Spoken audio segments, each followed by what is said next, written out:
Bienvenidas y bienvenidos. Hoy vamos a meternos de lleno en el marco normativo colombiano. Todo lo que tiene que ver con seguridad de la información, protección de datos y el consentimiento informado en salud. Tenemos un montón de material. Leyes, decretos, resoluciones, conceptos jurídicos, incluso un ejemplo práctico de consentimiento, de diagnóstico SEDIMED y artículos sobre digitalización. Vaya, un poco de todo. El objetivo es desgranar cómo se protege nuestra información sanitaria, qué implica de verdad dar el consentimiento y, sobre todo, esa pregunta del millón, ¿no? ¿Se puede o no se puede grabar una consulta médica en Colombia? A ver qué sacamos en claro. Bueno, para empezar hay que decir que en Colombia existe toda una red legal bastante potente para proteger la información. Hay leyes, como la 1273 de 2009, que fue muy importante. Sí, esa fue clave porque definió por primera vez delitos específicos. O sea, le puso nombre a cosas como el acceso abusivo a un sistema informático. Claro. Y luego está la ley 1266, la de habeas data. Exacto.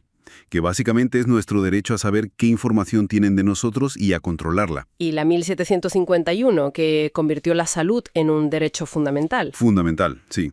Y no podemos olvidar las resoluciones más, digamos, del día a día, como la 3100 de 2019. Que ahora ha sido actualizada, ¿verdad? Eso es, por la 465 de 2025. Estas marcan las reglas para prestar los servicios de salud, ponen las condiciones. Vale. Y dentro de todo esto, el consentimiento informado es como... La piedra angular, ¿no? Totalmente.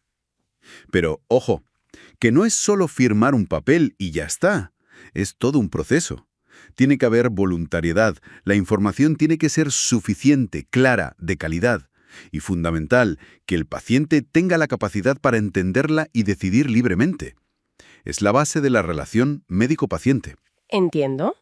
¿Y el ejemplo que mencionabas de CEDIMED? Pues mira, ese formulario es un caso bastante llamativo.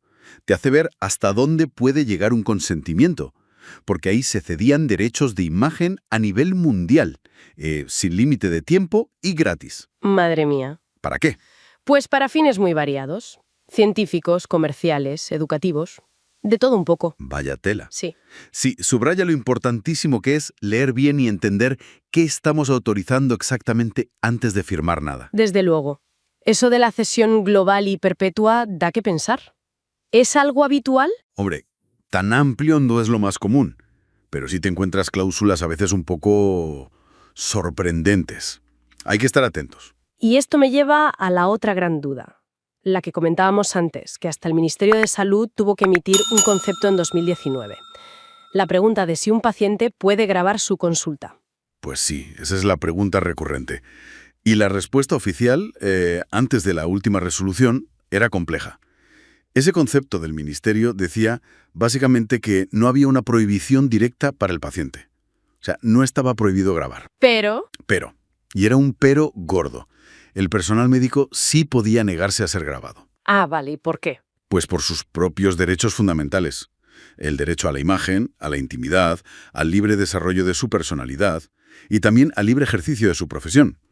Todo esto está en la Constitución, en el artículo 15, y lo aclaró una sentencia, la T-634 de 2013. O sea, que necesitabas su permiso sí o sí. Exacto. Se requería autorización previa. Y además, hay que recordar que los pacientes también tenemos deberes, ¿eh? ¿Cierto? Como tratar con dignidad al personal sanitario y respetar la intimidad de los demás pacientes. Eso lo dicen las leyes 100 del 93 y la 1751 de 2015. ¿Entendido? Era una situación un poco ambigua, donde chocaban derechos. Pero me decías que una resolución reciente ha aclarado esto, la 465 de 2025, ¿no? Justo esa. Esta resolución modifica la anterior, la 3100, y aquí viene lo importante. Ahora dice explícitamente, negro sobre blanco, A ver. que para instalar cámaras de videovigilancia o para grabar procedimientos en las áreas de atención es necesaria una autorización por escrito. Escrita. Sí, escrita y firmada por ambas partes, tanto el paciente o su representante legal como el profesional de la salud responsable. Vaya, eso sí que es un cambio. Y no solo eso, ese documento firmado tiene que formar parte de la historia clínica y, por supuesto, cumplir con toda la normativa de protección de datos. La Ley 1581 de 2012, la 1266 de 2008. O sea que se acabó la ambigüedad, ahora hace falta un acuerdo claro, mutuo y por escrito. Exactamente. Acuerdo explícito y documentado. Todo esto está pasando además en un momento de explosión de la digitalización en salud, ¿no? Telemedicina, la historia clínica electrónica, el Big Data, la inteligencia artificial. Sin duda. Y eso crea oportunidades fantásticas de mejora en la atención, en la eficiencia. Pero también retos enormes. Claro, la adaptación de los profesionales, la necesidad de que los pacientes también nos pongamos las pilas con lo digital, la famosa alfabetización digital. Y crucial, la seguridad de los datos, que no es ninguna broma. Para nada. Tuvimos un ejemplo muy duro con el ciberataque a Sanitas, ¿recuerdas? La filtración de datos de muchísimos usuarios. Un recordatorio de lo vulnerables que podemos ser. Sí, fue un susto importante. Y si conectamos todo esto con la seguridad del paciente, el consentimiento vuelve a ser clave, imagino. Fundamental. De hecho, cuando se analizan fallos o incidentes en la atención sanitaria, hay metodologías para esto, como el Protocolo de Londres, que es una forma sistemática de investigar qué ha pasado para aprender y que no vuelva a ocurrir. Ajá. Pues a menudo, lo que se detecta son problemas relacionados con el consentimiento. O bien se omitió o no se verificó bien si el paciente había entendido. ¿Y por qué pasa eso? Pues influyen muchos factores. A veces es la cultura de la propia organización, la sobrecarga de trabajo de los profesionales o simplemente habilidades de comunicación deficientes. Claro. Por eso es tan importante medir la calidad del proceso. No basta con tener un papel firmado. Hay que asegurarse de que ese consentimiento es realmente informado y voluntario. Entendido. Entonces, para ir resumiendo un poco, la normativa colombiana lo que intenta es buscar un equilibrio, ¿no? Entre el derecho del paciente a estar informado y decidir, Y la protección de los derechos del personal sanitario, que también los tienen. y la tendencia actual, que ha quedado muy clara con esta nueva resolución 465, es que si se quiere grabar una interacción clínica, hace falta el permiso explícito Y documentado. y documentado de todas las partes implicadas, paciente y profesional. Eso es. La regla ahora es acuerdo mutuo y por escrito. Pues parece que el panorama legal está más claro ahora. Sí, al menos en cuanto a la grabación. Pero esto nos deja una reflexión final, ¿no crees? A ver, Con todo este avance imparable de la salud digital y sabiendo que grabar las interacciones puede tener cosas buenas, pero también sus riesgos, la pregunta es, más allá de lo estrictamente legal, del consentimiento firmado, ¿qué otros mecanismos podríamos pensar? ¿Qué podríamos hacer para fomentar una mayor confianza y transparencia entre pacientes y profesionales en este entorno digital que cambia tan rápido? Es una buena pregunta. Ahí queda, para seguir pensando. Propios derechos fundamentales. El derecho a la imagen, a la intimidad, al libre desarrollo de su personalidad y también al libre ejercicio de su profesión. Todo esto está en la Constitución, en el artículo 15, y lo aclaró una sentencia, la T-634 de 2013. o sea que necesitabas su permiso sí o sí. Exacto. Se requería autorización previa. Y además, hay que recordar que los pacientes también tenemos deberes, ¿eh? ¿Cierto? Como tratar con dignidad al personal sanitario y respetar la intimidad de los demás pacientes. Eso lo dicen las leyes 100 del 93 y la 1751 de 2015. ¿Entendido? Era una situación un poco ambigua, donde chocaban derechos. Pero me decías que una resolución reciente ha aclarado esto, la 465 de 2025, ¿no? Justo esa. Esta resolución modifica la anterior, la 3100.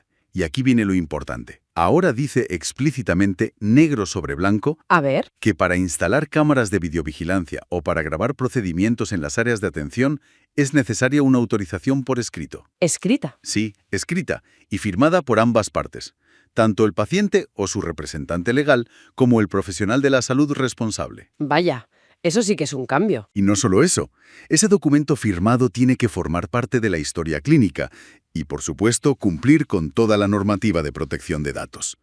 La Ley 1581 de 2012, la 1266 de 2008. O sea que se acabó la ambigüedad, ahora hace falta un acuerdo claro, mutuo y por escrito. Exactamente. Acuerdo explícito y documentado. Todo esto está pasando además en un momento de explosión de la digitalización en salud, ¿no? Telemedicina, la historia clínica electrónica, el Big Data, la inteligencia artificial. Sin duda. Y eso crea oportunidades fantásticas de mejora en la atención, en la eficiencia. Pero también retos enormes. Claro, la adaptación de los profesionales, la necesidad de que los pacientes también nos pongamos las pilas con lo digital, la famosa alfabetización digital. Y crucial, la seguridad de los datos, que no es ninguna broma. Para nada. Tuvimos un ejemplo muy duro con el ciberataque a Sanitas, ¿recuerdas? La filtración de datos de muchísimos usuarios. Un recordatorio de lo vulnerables que podemos ser. Sí, fue un susto importante. Y si conectamos todo esto con la seguridad del paciente, el consentimiento vuelve a ser clave, imagino. Fundamental. De hecho, cuando se analizan fallos o incidentes en la atención sanitaria, hay metodologías para esto, como el Protocolo de Londres, que es una forma sistemática de investigar qué ha pasado para aprender y que no vuelva a ocurrir. Ajá. Pues a menudo, lo que se detecta son problemas relacionados con el consentimiento. O bien se omitió o no se verificó bien si el paciente había entendido. ¿Y por qué pasa eso? Pues influyen muchos factores. A veces es la cultura de la propia organización, la sobrecarga de trabajo de los profesionales o simplemente habilidades de comunicación deficientes. Claro. Por eso es tan importante medir la calidad del proceso. No basta con tener un papel firmado. Hay que asegurarse de que ese consentimiento es realmente informado y voluntario. Entendido. Entonces, para ir resumiendo un poco, la normativa colombiana lo que intenta es buscar un equilibrio, ¿no? Entre el derecho del paciente a estar informado y decidir, Y la protección de los derechos del personal sanitario, que también los tienen. y la tendencia actual, que ha quedado muy clara con esta nueva resolución 465, es que si se quiere grabar una interacción clínica, hace falta el permiso explícito Y documentado. y documentado de todas las partes implicadas, paciente y profesional. Eso es. La regla ahora es acuerdo mutuo y por escrito. Pues parece que el panorama legal está más claro ahora. Sí, al menos en cuanto a la grabación. Pero esto nos deja una reflexión final, ¿no crees? A ver, Con todo este avance imparable de la salud digital y sabiendo que grabar las interacciones puede tener cosas buenas, pero también sus riesgos, la pregunta es, más allá de lo estrictamente legal, del consentimiento firmado, ¿qué otros mecanismos podríamos pensar? ¿Qué podríamos hacer para fomentar una mayor confianza y transparencia entre pacientes y profesionales en este entorno digital que cambia tan rápido? Es una buena pregunta. Ahí queda, para seguir pensando. En la eficiencia, pero también retos enormes. claro, la adaptación de los profesionales, la necesidad de que los pacientes también nos pongamos las pilas con lo digital, la famosa alfabetización digital. Y crucial, la seguridad de los datos, que no es ninguna broma. Para nada. Tuvimos un ejemplo muy duro con el ciberataque a Sanitas, ¿recuerdas? La filtración de datos de muchísimos usuarios. Un recordatorio de lo vulnerables que podemos ser. Sí, fue un susto importante. Y si conectamos todo esto con la seguridad del paciente, el consentimiento vuelve a ser clave, imagino. Fundamental. De hecho, cuando se analizan fallos o incidentes en la atención sanitaria, hay metodologías para esto, como el Protocolo de Londres, que es una forma sistemática de investigar qué ha pasado para aprender y que no vuelva a ocurrir. Ajá. Pues a menudo, lo que se detecta son problemas relacionados con el consentimiento. O bien se omitió o no se verificó bien si el paciente había entendido. ¿Y por qué pasa eso? Pues influyen muchos factores. A veces es la cultura de la propia organización, la sobrecarga de trabajo de los profesionales o simplemente habilidades de comunicación deficientes. Claro. Por eso es tan importante medir la calidad del proceso. No basta con tener un papel firmado. Hay que asegurarse de que ese consentimiento es realmente informado y voluntario. Entendido. Entonces, para ir resumiendo un poco, la normativa colombiana lo que intenta es buscar un equilibrio, ¿no?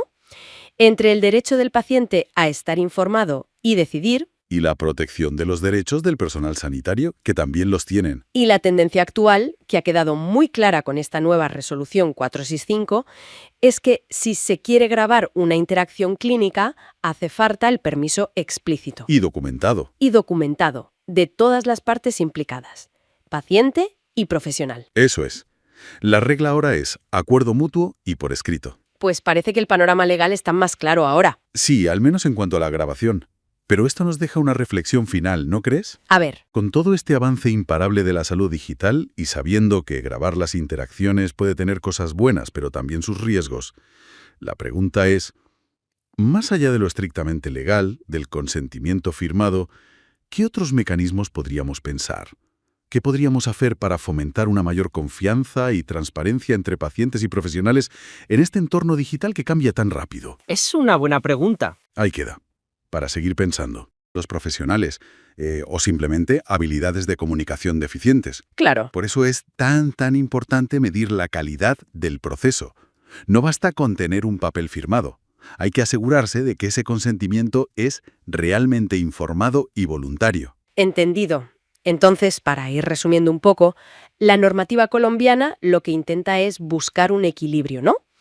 Entre el derecho del paciente a estar informado y decidir, Y la protección de los derechos del personal sanitario, que también los tienen. y la tendencia actual, que ha quedado muy clara con esta nueva resolución 465, es que si se quiere grabar una interacción clínica, hace falta el permiso explícito Y documentado. y documentado de todas las partes implicadas, paciente y profesional. Eso es.